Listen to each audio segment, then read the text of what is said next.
Амандашуу жакшы салт, жылмаюу алып таштар ичтен дарт. Ийилип эки колун боорун алып, кызыңар мен Даткайым салам айтат. Арыбаңыздар кыргыз элим, сиздер менен KG Москва каналында Балширин долбоору аны алып барган мен Даткайым Алибекова. Москва шаарында жашаган кыз келиндер, кожойкелер үчүн сонун жаңылык. Эгер сиз таттуу азыктарды жасоого кызыксаңыз, анда мыкты кондитер, бир нече жылдан бери Москва шаарында иштеген Даткайым Алибекованын нөлдөн баштап десерт, торт жасоого үйрөтүүчү курсунан окусаңыз болот.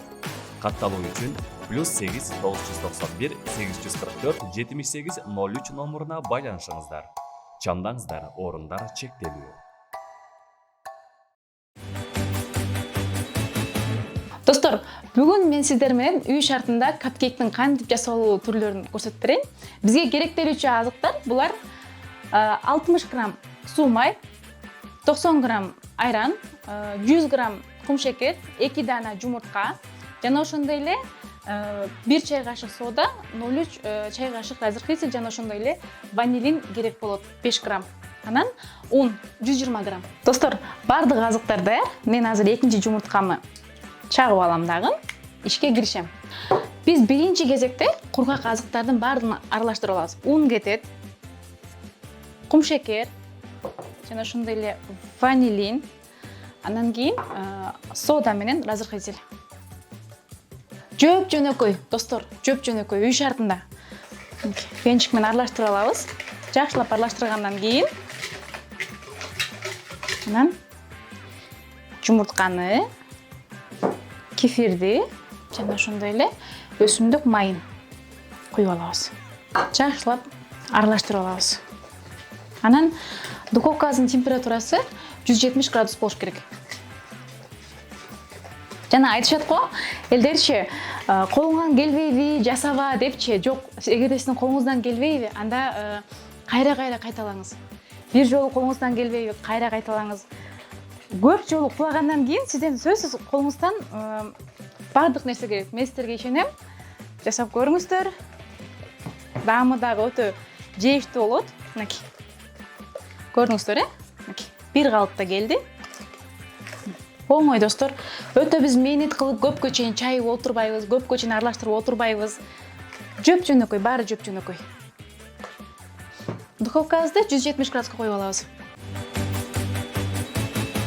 Достор, биздин камырыбыз даяр. Даяр камырды кондитерский мешокко салып, же болбосо үйдө кондитерский мешогуңуздар жок болсо, жөн эле кашык менен куйсак болот да. Кандай жакшы, достор, үйдө отуруп эле өзүнүн жакындарыбызга мындай нукура, таза азыктар менен биз өзүбүз билебиз да, балдарыбызга, ата-энебизге кандай азыктар менен азыктандырып аткандарыбызды,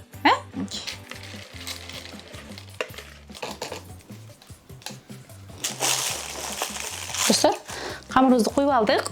Эми болсо, мындай формочкаларга одноразовый бумажный кагаз формаларыбыз бар.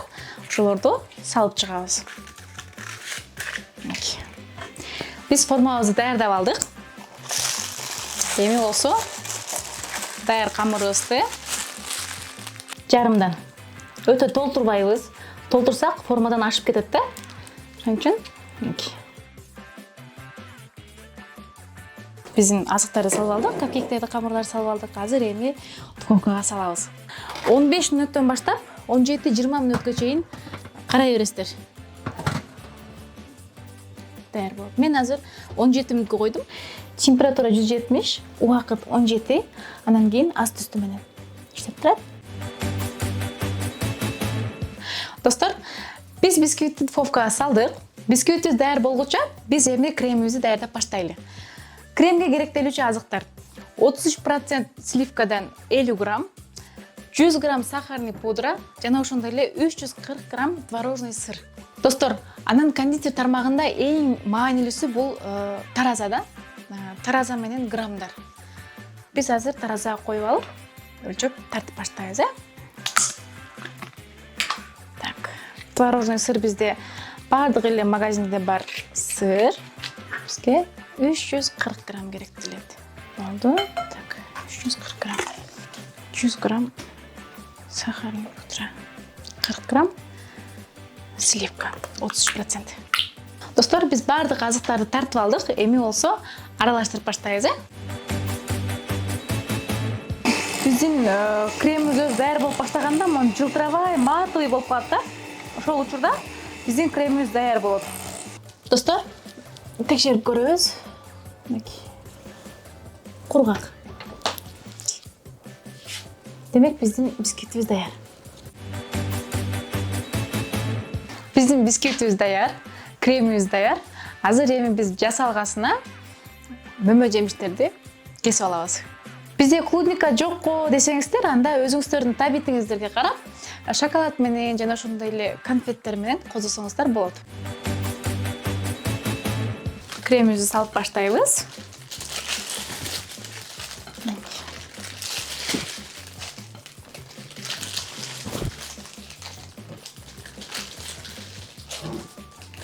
Достор, анан мына кондитердик баштыкчаны кармаганда биз монтип өтө жакындатпайбыз, кыйшайтпайбыз. Жөн эле монтип воздушный кармайбыз. Агым менен бош коюп койдук. Мынакей.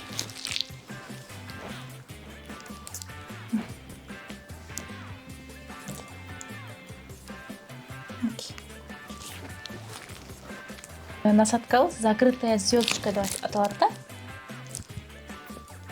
Анан мага бул кремчиздин жакканы өтө жумшак, назик болот да кремибизчи. Жейиштүү болот да. Эң негизгиси өзүңүздөрдүн колдоруңуздар менен жасап бересиздер да.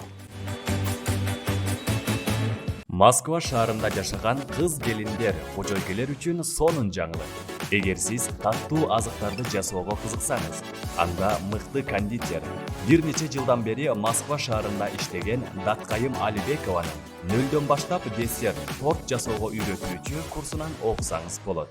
Катталуу үчүн +8 991 844 78 03 номуруна байланышыңыздар. Чамдаңыздар, орундар чектелүү.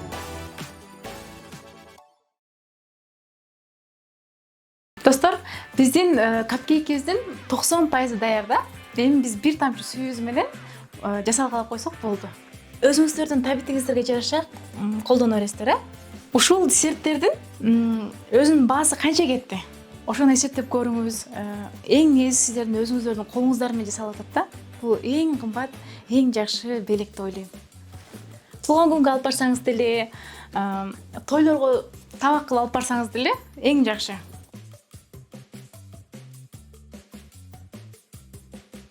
Достор, мына өзүңүздөр көрүп байкадыңыздар, аз эле убакыттын ичинде чыныгы натуралдуу азыктар менен биз мындай болгон сонун шириндик капкейктер жасадык. Бул нерсени сиздер дагы жасай аласыздар. Болгон үй шартында. Мага көп деле техника керек болгон жок, өзүңүздөр көрдүңүздөр. Андыктан биздин KG Москва каналына катталыңыздар, өзүңүздөрдүн ой пикирлериңиздерди айтыңыздар. Сиздердин ар бириңиздердин ой пикирлериңиздер биз үчүн өтө маанилүү. Жана ошондой эле сиз кийинки көрсөтүүдө кайсыл десертти көргүңүз келет? Ошону дагы жазыңыз. Кайсыл десертке добуш көп боло турган болсо, анда биз кийинки көрсөтүүлөрүбүздө ошол десертти даярдап, сиздердин алдыңыздарга алып чыгып бергенди аракет кылабыз. Достор, ошону менен бүгүн бизде бал ширин долбоорунун бүгүнкү чыгарылышы аягына жетти. Жашообуз таттуу болсун. Саламатта калыңыздар.